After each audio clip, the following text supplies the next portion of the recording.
Welcome to the podcast. So glad to get to introduce you to Michael Hasson. Michael, what do you do and why do I think you're famous?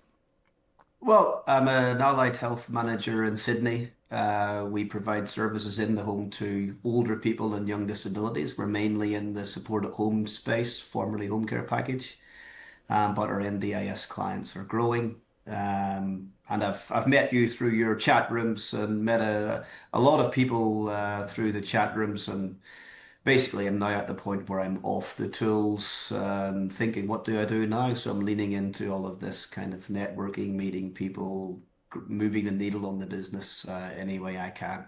Sounds really good. Yeah, the Zoom think tank, that was good fun.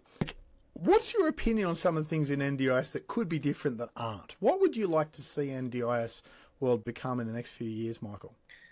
Well, the fees would be a good start. I mean, they were frozen for 5 years. Now they've decreased. I just have a huge concern about providers. I mean, in my business, like I'm metropolitan. All my staff live, beside the beach or in the inner west of Sydney. They love their, fresh avocado and coffee and all smashed avocado and all of this. So they've got lifestyles and all of that, and it's just kind of trying to, keep you've got rising costs but decreasing revenue, and when those two lines meet, you're like, why am I doing this anymore? Um, Yeah, that's a so conversation I think I've had with people 10 times in the last month. They're saying to me what you're yeah, saying. Like, hold yeah, on, how yeah. am I supposed to win? It's like you're trying to play Monopoly and the amount you can charge when they land on your property's gone down, but the cost of property skyrocketed. You're like, oh, I think I need to play a different It's game. yeah, yeah, yeah. So That's what it. would be your advice to people finding themselves in that spot?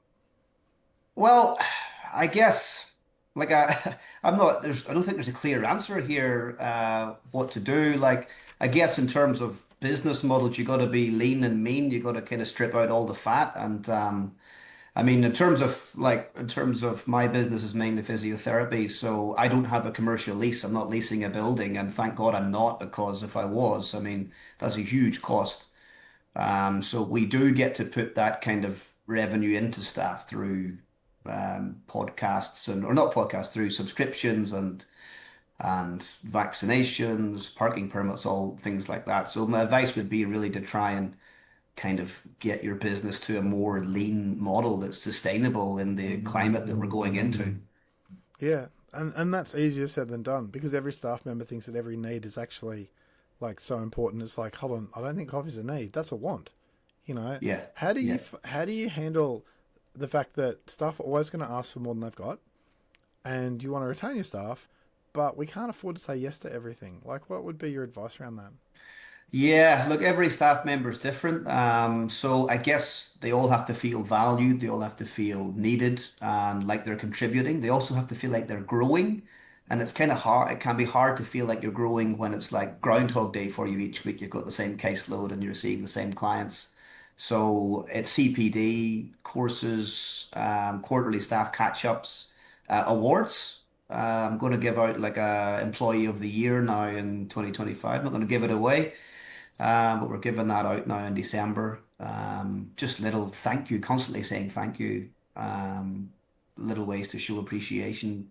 It doesn't have to cost the earth to show appreciation. It can just be saying thank you to a staff member, thank you to a client, um, stuff like that. It's Yeah. interesting you say that. You're saying you can value people without throwing money at them. There are other Yeah, ways, you know. yeah, yeah. And you're a very generous guy. I know that because you posted me some cool things after you and I just hung out for a little while on Zoom. Next thing you knew, my mailbox is filled with stuff that was awesome. And I felt, wow, that's so cool. Happy to chat with him again sometime. So I can see that pays off for you. Now, how on earth does any director who is not earning the most in their business, not even earning as much as their second in charge, how do they stay afloat? Because long term, there's this little part of us all that says, why am I doing this? Like, what do we need to know about that, Michael? And how do you deal That with it? that's right. It's like you're reading my mind, because this is like a LinkedIn post I've been thinking of doing. Is it right for the business owner to be paid less than some of their staff? And Oh, I do think it. it actually can be. I'm going to go way off script here and talk about my family business back in Ireland. It's steel fabrication. My grandfather started it off. My dad and his six brothers went into it, but they hired a chief engineer And the chief engineer was paid the highest salary above the managing director, above the all of the directors of the company. He had that higher salary, higher pay rate. And I think that is okay if it adds value to your business. I mean, it's not about who's paid more. It's about like growing the business, growing, moving forward. And if you can bring that quality and value, you're going to get more revenue. And instead of thinking, hey, I want paid more, let's have a smaller piece of a bigger pie than a larger piece of a smaller pie. So get those, if you can add quality to your business, do it, get them in, and you'll reap dividends from it. It might not happen immediately, but over time you will reap dividends from the investment. Wow. Okay, so let's go really deep because Michael, you obviously think hard. So in business coaching world, what you're describing is that person is the queen bee of the beehive. Okay, the queen bee, everything rises and falls on the health of the queen bee. So say in my business, I'm the queen bee because if I don't meet people, then we don't get work, I don't get consulting, right? In your business, you're probably the queen bee because people know your face and that's why they send work to your staff. But going back to your family business over in Ireland, that engineering guy, he's a queen bee because if he does his job well, the products work and everyone's known. Is that right? Yeah, that's basically it. But I'm looking at it from the business owner's point of view, where it's okay. I'm going to employ this person. I'm going to pay them more than I get, but I know eventually this is going to leverage into a bigger pie, and I can have a smaller piece, and that's fine, and I can live with that. I mean, that's leadership. Leadership isn't always. You don't have to always be the queen bee to be a leader. Like leaders actually being, hey, I'm just a little hornet here, but this is the best thing right now. That's right. I So love how you think. Awesome. Okay, so I guess I would. I think people are listening, going, "Oh, that's actually interesting." contract. Imagine a business owner in an NDIS business. He works 50 or 60 hours a week, and he's like, "I'm actually not getting paid that much. I could just go and be an employee somewhere else and actually earn just the same money or more. Why am I doing this? I don't see that changing in a hurry." What would you say to him? I guess it all comes down to what you really want. And you gotta, like, money is one thing in that. I mean, take me, for example, I'm a business owner, but my wife works a construction job and she leaves here at 6 a.m. She's not back till 6 p.m. We've got a son. So because I'm the business owner, I can leave my son to daycare, I can pick him up, I can like nip out at lunchtime and get a few groceries and things like that, and that works for us, it works for our lifestyle. You got to, if it works for you, it's what do you really want? Um, and money's one part of that.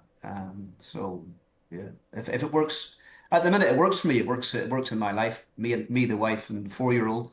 It works for us, and I love it. I wouldn't change it. So I'm not going to go hop and work for someone else because if I did that, I'd be like, oh, I got to clock in here at 8:30, 8 o'clock.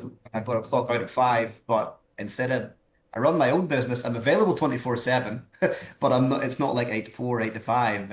I'm kind of and I don't mind that. I don't mind that. But I just hop on it when I can. Mm. And then I guess if you could go back and talk to yourself 5 years ago, and you could prepare yourself for this season of life, Hmm. for your work life, for your home life, for your marriage, what would you say to yourself? Well, I would say engage with consultants tomorrow. You don't know everything. Not that I thought I did know everything. I was just kind of content to move sideways. So it's getting a coach. I did this LinkedIn post ages ago about my golf grip, and I might repost it again because I did it like 4 years ago or something. So I held the golf club the wrong way around for like 25 years. And then I changed it to the orthodox grip. So I'm a right-handed golfer. If you're a right-handed golfer, your left hand should be at the top of the golf club. I was hack-handed, so this way when I should have been this way. And I did one session with the coach, and it was like, huh, this is how you play the game. And for years, I've just been doing what I knew, but what I knew was wrong. So you need a different perspective. You need to speak to an informed individual, someone that knows, a consultant. So I kind of liken my golf grip changing and my golf game improving to engaging with a consultant in a business sense. So I did the post that was like 25 years with the wrong grip, and then it's like one session with the coach and the grip just looks immense. Yeah. I love that. It's amazing how someone external can come in and see what was always there, but you just didn't know it. But it requires humility, and most of us don't have the humility. Like, we feel a sense of shame. Like, I've got 2 coaches. At points I've had 3. And like, you can't be at the top of anything without people smarter than you. Otherwise, you're just in your own echo chamber. And to hear that you're in that spot, it's just like, well done. Like, I don't see that a lot. What would be your advice to someone who knows they're in trouble, or that they don't know everything they wish they knew, but they're feeling hesitant? They're like, I don't really want to get a coach or consultant, whatever it is they're facing. I feel embarrassed. I feel awkward. I don't want to show them my books. Like, what would you say to them? I'm going to be like Nike here and just say, like, just do it. Like, you just got to do it. Like, get your feet wet. Just try it. You gotta take the action. Like, what you gotta act and engage with someone. It might not be the right person straight away. You might think, oh, but just like do some research and then jump in. Makes You sense. got to. You got it. What do you lose? Also, most coaches will give you at least like a half of a first session for nothing anyway. Yeah. It's really Yeah. funny. Sometimes people think that that the coach is trying to prove themselves. It's like, I promise you, the coach is checking that you're normal. That's what that is. They're like, Yeah. is this person going to implement? Is this person going to push back on obvious things? And Yeah. they think the coach is trying to prove themselves. If they only knew, I think it's kind of like a skill by itself, like taking advice, but acting on advice, even when you might not think it's the right thing to do. You might disagree with it, but you got to kind of say, this person knows, or this person is informed. Let's just do this. So there are 2 things to your question. First of all is jump in, do it. And then the second thing is to lean into it and consistently lean into it. Yeah. And that takes humility. But the only thing worse than being humble is being wrong and paying for it. In real life. So I'd just love to acknowledge that you're doing good things. We need 100 more of you. We'll settle for 1. If someone wants to find you, Michael, what do they have to Google?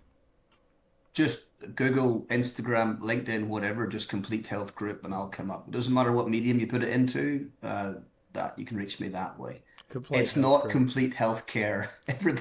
Everybody thinks it's complete healthcare. That's the Well, thing. guess what? The more you keep saying that, the more they're going to search for that. So let's have them That's search right. for Complete Health Group, or get in touch with me on LinkedIn, and I'll put you in touch. Thank you for hanging out today, Michael. Oh, good. Awesome.